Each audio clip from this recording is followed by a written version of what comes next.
Girondin, c'est par rapport à notre petit Jules Koundé.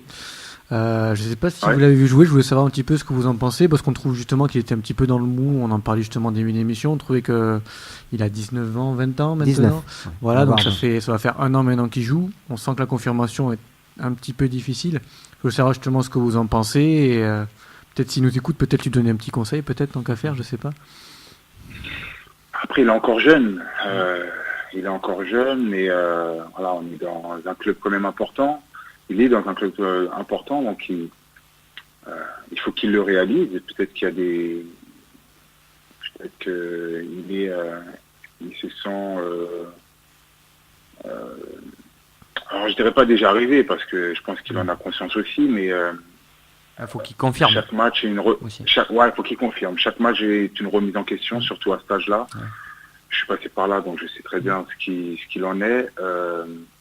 Voilà, c'est juste de bosser toujours plus, de donner le meilleur à l'entraînement pour pouvoir être plus performant en match. Après, voilà, il est encore jeune, faut savoir le driver et le prendre du bon côté justement pour travailler sur ses qualités. On voit qu'il a des.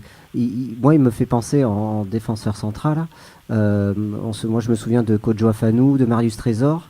Et il m'y fait penser dans le sens où parfois ils avaient une absence en plein match. À un moment donné, ils loupaient un ballon incroyable, une perte de relance incroyable. Ils faisaient leur boulette par match. Après, ça se voit plus dans l'axe. Tu vois, quand tu es Oui. défenseur central, c'est vrai. Mais, c'est comme- Michael n'était pas comme ça. Il y a des défenseurs centraux qui sont comme ça.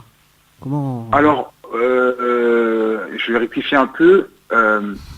J'ai été comme ça. C'était ce que me C'est honnête. reprochait Bravo. Christian Gourcuff, par exemple, quand j'étais à Lorient.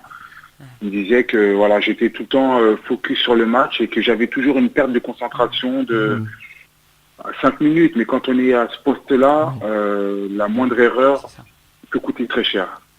Ça m'est arrivé, ça m'est arrivé d'être très bon pendant tout un match et de faire la mauvaise passe parce que peut-être manque de concentration ou peut-être excès de Confiance.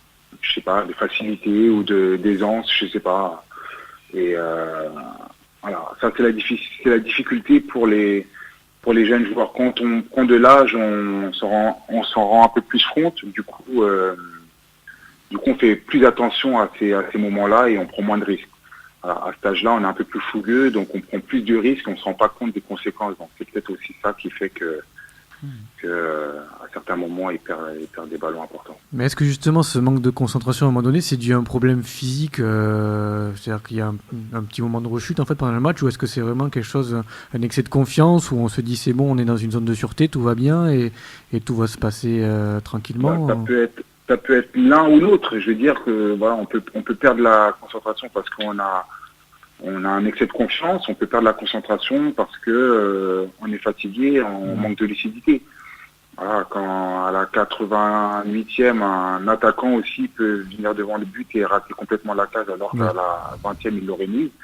C'est parce qu'il est fatigué, il a plus les jambes et c'est la même chose pour les défenseurs. C'est pour ça que c'est beaucoup plus visible pour un défenseur parce que c'est un endroit décisif.